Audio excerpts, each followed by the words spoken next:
There's a nice range, 'cause I grind through the climb, I invite pain. You'll never hear me.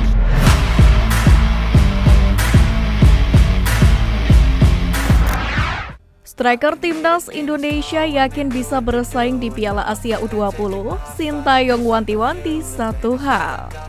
Penyerang Timnas Indonesia U20 Hoki Caraka masih yakin rekannya mampu bersaing dengan lawan-lawannya di Piala Asia U20 2023. Meski begitu, dirinya menyayangkan bahwa Marcelino Ferdinand tak hadir dalam pertandingan level Asia ini.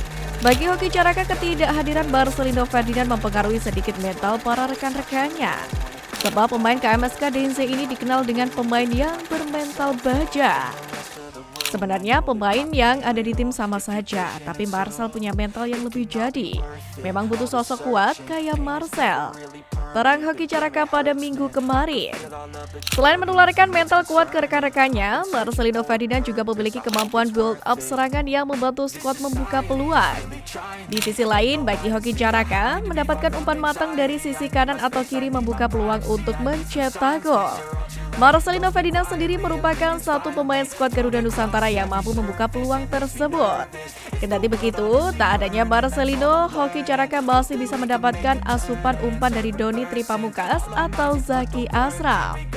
Sementara itu, sebelum keberangkatan, Sintayong mengungkapkan satu permintaan kepada anak asuhnya. Permintaan yang dimaksud yakni agar para pemain melupakan terkait kelolosan diri di Piala Dunia U20 2023. Hal tersebut bertujuan agar pemain tetap termotivasi dan memberikan yang terbaik. Karena memang Piala Asia U20 2023 merupakan salah satu jalan bagi tim untuk bisa tampil di Piala Dunia U20 2023. Sementara Timnas U20 Indonesia sudah mengamankan tiket tersebut karena berstatus sebagai tuan rumah. Bulan Mei nanti kita akan ikut Piala Dunia U20, tetapi jangan menganggap kita sudah lolos. Jadi lebih baik anggap saja kita belum lolos dan dapat tiket ke Piala Dunia. Jadi anggap kita baru mulai dari Piala AFC U20 ini.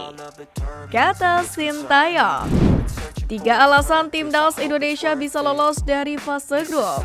Yang pertama, sama-sama buta kekuatan lawan.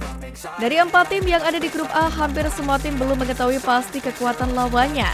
Hal ini bisa menjadi keuntungan buat Timnas Indonesia U20 karena permainan mereka belum bisa ditebak 3 lawannya nanti. Meski begitu, hal itu juga berlaku buat Arkan Fikri dan kolega yang masih cukup buta dengan kekuatan lawan-lawan di fase grup Piala Asia U20 2023 ini. Yang kedua, keberuntungan. Keberuntungan menaungi skuad Garuda Nusantara. Hal ini tak lepas dari tergabung di grup A bersama dengan tuan rumah Uzbekistan, Suriah, dan Iran. Di mana kekuatan sepak bola Indonesia di level kelompok umur sendiri sebetulnya bisa diadu dengan sederet tim Asia lain, termasuk ketiga lawan di Piala Asia U20 ini. Oleh karena itu, bukan tidak mungkin skuad arahan Sintayong nantinya bisa memberi kejutan dengan mengalahkan lawan-lawannya di fase grup. Yang ketiga, tidak pasang target tinggi. Timnas Indonesia U20 bisa dibilang bakal tampil lepas tanpa beban karena Sintayong sendiri tidak menaruh target tinggi di Piala Asia U20. Oleh karena itu, Sintayong tidak terlalu menyesalkan ketika hanya bisa membawa 50% saja kekuatan di skuad Timnas Indonesia U20 pada Piala Asia edisi kali ini.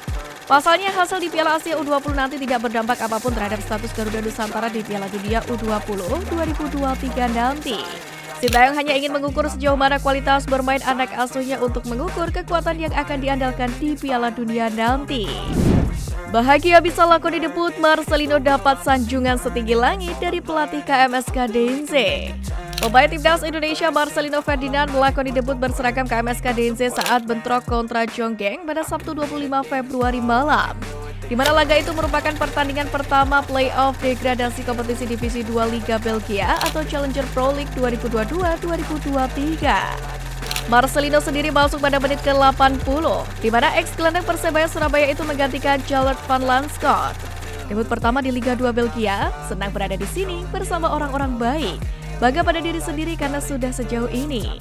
Tulis Marcelino Ferdinand di akun Instagramnya. Tak lupa anak asuh kesayangan Sintayong itu mengucapkan terima kasih atas dukungan keluarga dan segenap masyarakat Indonesia, di mana ia berharap penampilan perdana di Eropa bisa membuatnya semakin berkembang. Sayangnya, debut Marcelino berjalan tidak manis usai KMSK DNC digulung tim tamu Jonggeng. Meski demikian, pelatih KMSK DNC Mark Goscin melayangkan pujian kepada pemain Indonesia Marcelino Ferdinand ini. di mana menurutnya Marcelino merupakan pesepak bola yang memiliki kemampuan di atas rata-rata.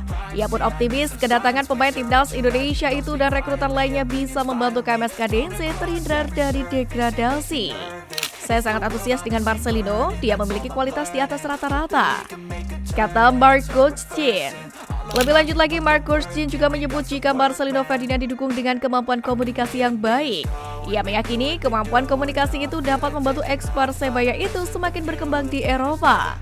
Berbekal itu pula, Marcelino Ferdinand tidak kesulitan beradaptasi selama berada di KMS Kadense. Marcus Chin lantas membandingkan Marcelino Ferdinand dengan rekrutan anyar Asia lainnya seperti Yuta Miyamoto, di mana menurutnya kemampuan berbahasa gelandang asal Jepang itu tidak sebagus Marcelino Ferdinand.